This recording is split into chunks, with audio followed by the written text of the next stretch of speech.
He has spoken on the topics faith, family and freedom in Cuba, Belgium, Brazil, Congo, UK and all over the USA to crowds from 14 to 40,000. International leadership speaker, trainer and coach.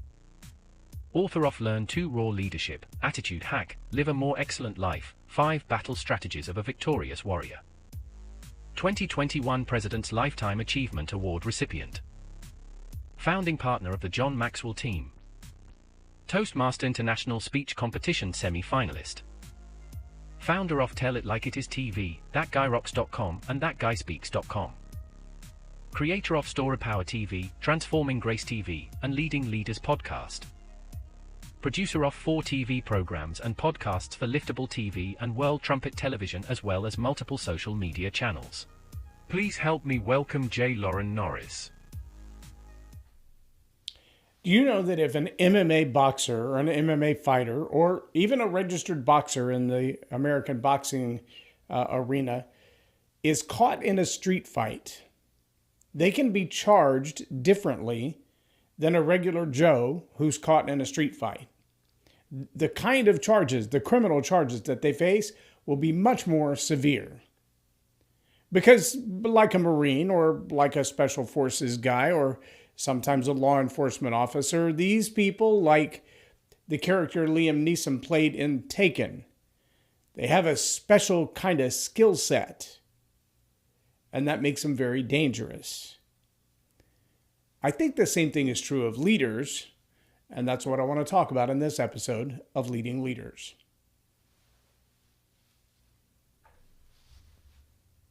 Subscribe now for our extensive video library of leadership lessons promoting faith, family, and freedom.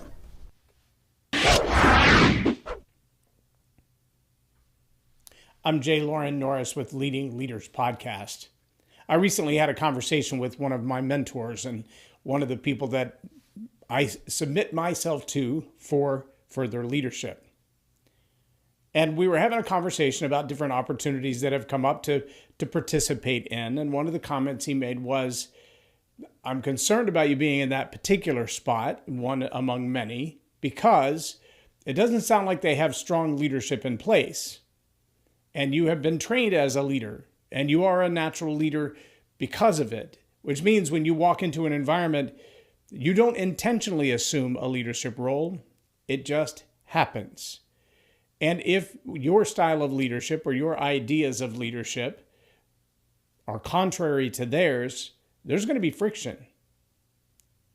Now, I know that many times in my life, and I'm sure for any of you who have been leaders for any period of time, you've run across this idea. There are many who will tell you, love you to join my team. I love your attributes. I love your skill sets. I love your knowledge. I love what you've done in the past. All of those things are awesome. But on my team, I need you to submit. I need you to change. I need you to do things differently. I need you to do things my way. And I can tell you, having heard Jack Welch say it when asked, which leaders do you keep? When you come into a new team and you've been asked to take over as a CEO, how deep into the leadership roles do you chop off heads, so to speak, before you decide, okay, that's far enough?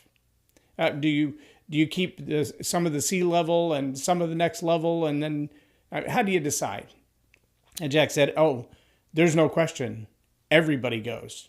Everybody who has a leadership role is out.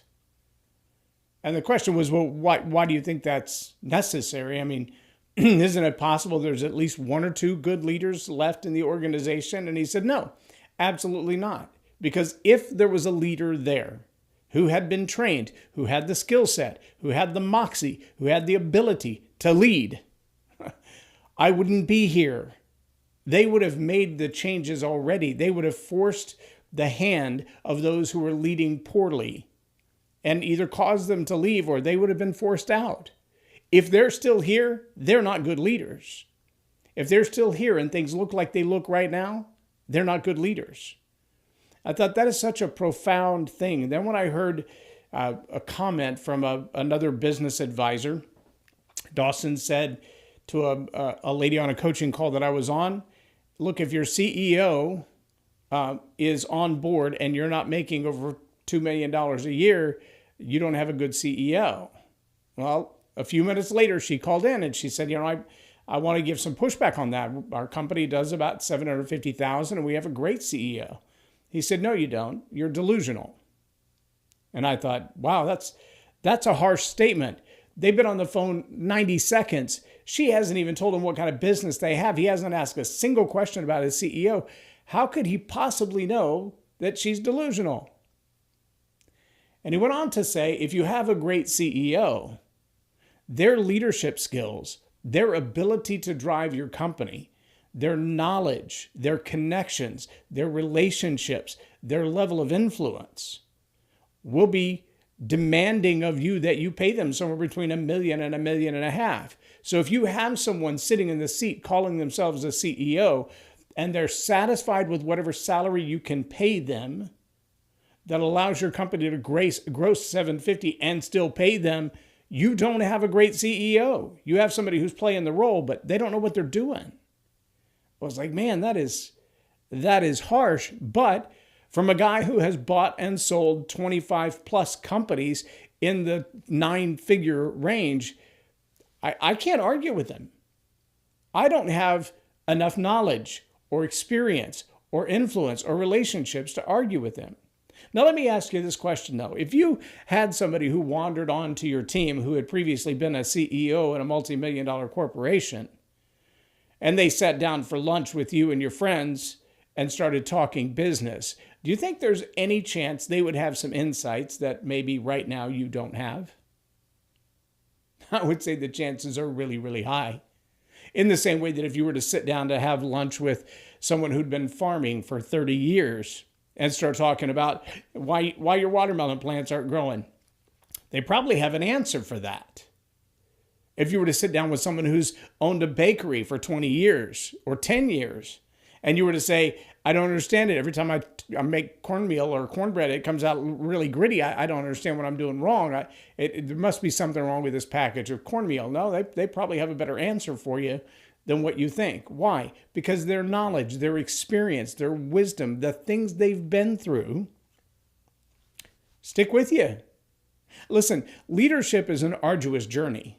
You don't become a leader by accident. You may have some natural skills that lean toward it. You may have some abilities that when they're accelerated, when they're focused on, when they're pounded on, you can become a better leader. I believe every leader can be a better leader. I don't care where you are in the spectrum now, just starting out or you got 50 years under your belt. You can become a better leader. You can become a better person. You can continue to work on your awareness and your communication skills. Those are, in my opinion, and after all the study that I've done, those are the most important aspects of good leadership. You've got to be aware of who you are, what kind of person you are, what makes you tick, and you've got to be aware of all the people around you, the conditions around you, the climate around you, the things that are changing, the political and social landscape, the economic landscape. If you're not aware of those things, meaning always have your eyes open, always listening, always studying. If you're not doing those things, chances are you're not leading very well. You may be managing. You may have a command and control kind of a position, but you're not really leading. In addition to that, knowing all those things, being aware of those things, of yourself and your team, you still got to have great communication skills. And everybody I know has room to grow in communication skills. Some of the best still study. John Maxwell has been speaking on the platform over 50 years. 50 years. I was 4 when he started. I was 4. But now he says, I still study. I still study people. I still look for new content. I still practice new things. I still look for opportunities to do something I haven't done before in the way of communication. That's a master communicator admitting there's still room to grow. So if you're a leader at any level, just starting out or got 50 years under your belt, there's still room to grow in awareness and communication skills. Now your knowledge base, that's going to change. It's going to change as time changes. Look at the CEOs who has started data companies 25 years ago, and now they're dealing with ChatGPT. Those companies that felt like I need to get a degree in in programming, in Cobalt, in SAS. I need to understand what all these software programs and applications are, what they do, or I won't be a leader. And they've seen those programs evolve, some into obsolescence and some into a new form of something else. But awareness and communication, those don't change.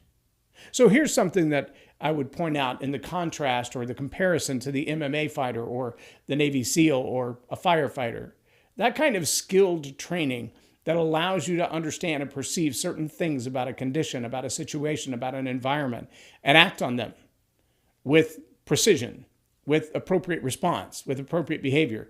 Those strategies, those applications, once you've learned them, they're kind of second nature. The ability to be aware and to communicate, that skill set, that's an arduous journey. Self-awareness is hard work. There is no one as hard on you as yourself. And the more self-aware you become, the more self-critical you become. That can be a double-edged sword. It can also be a trap. If you're not cautious, you'll find yourself so self-critical that you lose your self-confidence, and that can be a problem. Or you can delude yourself until your self-awareness turns into an ego. That also can be a problem. But once you've mastered the skill of self-aware, it kind of follows you everywhere you go. Like the Navy SEAL or the Marine, Green Beret, Army, any special forces, they've got a skill set, a very specific skill set. There was recently a video of a couple of guys who walked into a convenience store with their guns pulled out, ready to rob everybody in the store. And one of the guys standing in the back of the line or on his way out the door, was closer to the door than the cash register, responded in reflex, disarming one of the guys, putting him on the ground in half a second, and then turning his attention to the second guy, who was stumbling his way out the door as fast as he could. He realized in a moment's notice, I have more than met my match. He has a skill set that I don't have. I'm in over my head, and my gun ain't going to save me. He just took his away. See, that's a skill set that is mastered. It's been practiced over and over and over again. That kind of skill set doesn't go away. I've played racquetball with people when I was in my 20s who were 20 years older than me and 40 pounds heavier than me and still beat me like a rag doll. Just scoring points left and right. They'd take the center of the court. They could place the ball exactly where they wanted. They didn't have to have the agility that I had in my 20s, the speed that I had in my 20s. They had the accuracy. They had the skill set. They had mastered that portion of taking the center of the room, knowing exactly where the ball is going and putting it back in the same place every time. And that skill set will beat agility. It will beat youth. It will beat all of those things every single time. Well, the same is true of leadership. And barring some kind of brain injury or some kind of other injury that limits your ability to think with awareness and communication skills, those things that you've learned on the job, sometimes it's not about the task that has to be performed. The greatest leader isn't the one who knows how to do the job the best. They're the one who knows how to be aware of who these people are and what it takes to motivate them and how to get them to do the job that needs to be done. And the challenge is that kind of leadership doesn't really go away. Once you've spent a reasonable amount of time studying other people, studying yourself, being transparent with yourself and others, and just telling the truth like it is. When you mastered your communication skills or studied yourself in them to get better and better and better every day, you've disciplined yourself to always improve in awareness and communication skills. When that's your MO, when that's the who that you are, leadership is a natural response, like a reflex of disarming someone with a weapon. It's hard to turn it off. Now, it's true. Great leaders can sit in a room of mediocre leaders or horrible leaders and bite their tongue and say absolutely nothing. But I can tell you what the natural result is because it's happened to me on both sides many, many times. I've been in the room with guys that, one of my mentors is a guy who for 35 years in industry, was the CIO of Levi Strauss and the CIO of Fidelity Investments. He's been around the block a time or two. He's earned more in an annual salary without bonuses and benefits than I earned at my top in 2 to 3 years. He's that good. He's a very meek guy. He's a very quiet guy. He's not going to impose his will on anybody. But if you ask him questions, chances are the question he's going to give you is going to make you stop in your tracks and think about why you did what you did the way you did it. If he hands you a compliment, he's not stretching or fishing for your approval. He's not looking for you to be excited about what he said about you. He genuinely believes that what he said has value in your life, and he's identifying something that you should be more aware of. Now, you take a person like that and you drop them into a room full of people who are ego-filled, who are confident in their job and competent at the tasks that their job requires, but not so good at awareness and communication skills. And if there's 100 of them in the room and he remains silent all day long, save one statement, that one statement will be such that everybody in the room is going to look and go, where did you come from? How did you know that? How did you perceive that insight? Nobody else caught on to it. It's just a reality that a trained leader who has trained themselves, disciplined themselves in awareness and communication skills, they may not tell you everything they know, but when they speak, they know what they're talking about. They may not know every job task that you have to perform. They may not know every way that it's done, but a great leader can translate from business to business, from industry to industry, because what they focus on is people. What they lead is people. John Maxwell said, we tend to hire people for what they know and then fire them for who they are. We could save ourselves a lot of money and shortcut a lot of pain and problems if we cut to the chase and hire people for the who that they are. Well, what does that mean? That means you've got to be aware of people. Yeah, it's nice to have a resume. It's nice to know what they're up to. It's nice to know the skill sets that they have and that they've competently mastered. But if the person that you're hiring has mastered the skills, but they're a jerk, they're going to be a problem in your organization. I recently threw my hat in the ring for a particular position. And after meeting with the team and chatting with the team, I went back to the leader of the team and said, I'm afraid just because of who I am that I'm going to be a disruption to your team as it is. And they said, well, let's give it a try anyway. And after much more consideration, I finally sent a message back and said, I'm afraid I'm not going to be a good fit for your team, and I don't want to disrupt your team, and I don't want to be a problem on your team, so I'm going to withdraw my name for candidacy. Now, I don't know if that was a good thing for them or a bad thing for them. They graciously said, if you consider it again, let us know. We would certainly like to consider you for the role. But I mentioned that to my mentor, and my mentor said, I think you made a good decision because your leadership skills definitely would have disrupted the flow that they've got going on right now. Whether that's good or bad or otherwise, you can't rescue everybody. And where they are right now sounds, from your description, like they need some help. But the help they've got isn't going to cut it, and you being there would just make that even harder. Okay, that's a hard thing to hear. It's hard to hear that maybe you're not the agent of change that they need right now. Your presence is going to be a bigger problem than a progress. We have to, as leaders, be mature enough, aware enough of ourselves and our environment, and always studying our communication skills to be able to say, it's not a good fit at this time. I wish it was. I wish I could be a candidate and be a part of this because I think it'd be awesome. But when it's not, to walk away. And sometimes, believe it or not, kind of like watching your kids put their shoes on the wrong feet for the 10th time or put on clothes that don't match, sometimes as a leader, your greatest role, your greatest ability is to remain silent, to allow them to experience, to consequence, to fail, because saving them from failure doesn't always help them. Young leaders, maybe not young in age, but young in a leadership role, they've still got a lot to figure out about the people on their team and how to manage those people and how to get them to do what needs to be done. And that's not always about control. It's about negotiation. It's about communication. It's about compassion. It's about giving them even the pace to say, I'm going to watch you fail at this until either you realize that you're failing or you realize it's not going to work that way and it's time to move on.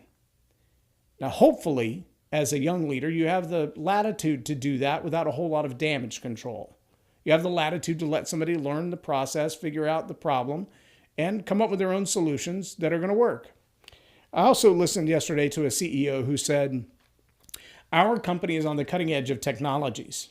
And as a result of that, we realize that using AI can cut a lot of problems. We have projects that normally take 50 people several months to accomplish. But someone who has a good imagination, who can speak the right text prompts for the right AI, can actually accomplish that exact same project in hours. One person, the right technology, in hours. And I thought that's pretty impressive, but that's part of the reason everybody's saying there's going to be a lot of jobs lost when AI comes onto the field. And then he went further to say this. He said, look, if you work in my organization right now, I expect that you are using AI in your job. And I'll probably give you another 6 to 18 months, depending on the complexity of your job, before you figured out how to use AI to improve the efficiency of your job. But at the end of about 18 months, if you have not figured out how AI will improve the efficiency of your job and you haven't spent the time learning it so that you can employ it, then I'm going to be asking you for the explanation for why AI doesn't improve the productivity of your job. And if you don't have an answer for that, you're going to be looking for a new job.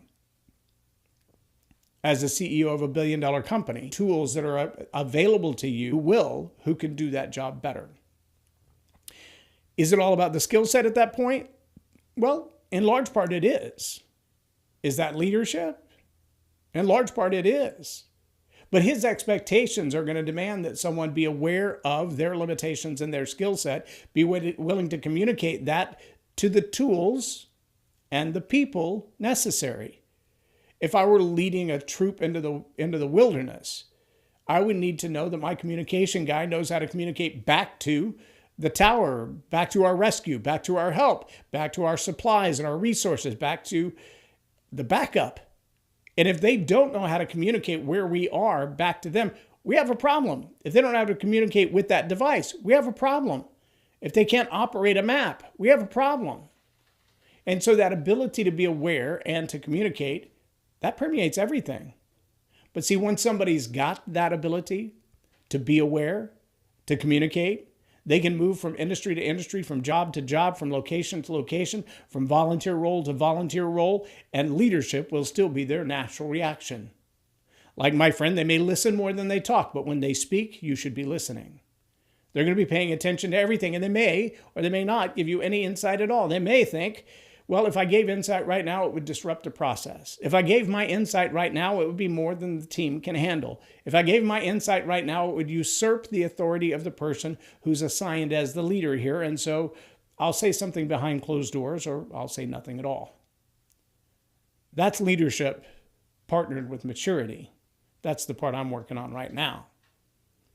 But if you're a natural leader, if you've got the gifting, you've got the skill, you've got the training, it just comes to you easily. Chances are, once you've got that skill set, you will always be a leader. You will always influence. You will always persuade. You will always convince, intentionally or not. You may say something you think is just a joke, but it causes revelation to everybody else because they just hadn't thought of it like that. Your CEO can't be a great CEO if your company's still only making $750. Why? Because a great CEO wouldn't work for less than $1.5 million. So your company isn't paying a great CEO. They're paying somebody to fill that spot. You might be wasting the money. That takes a lot of insight and a lot of genius, but it also takes the willingness and the courage to be aware and say, I know something you don't know. Let me tell you how it can help you. If you're a leader at any level and you're working on your awareness and your communication skills, just be mindful that everywhere you go, that skill set follows you. In every organization, every relationship, that skill set follows you. It may not always be in your best interest, to put it to work. Silence, observation may benefit everybody in that moment. I'm J Loren Norris with Leading Leaders Podcast for Tell It Like It Is TV. Have a blessed day.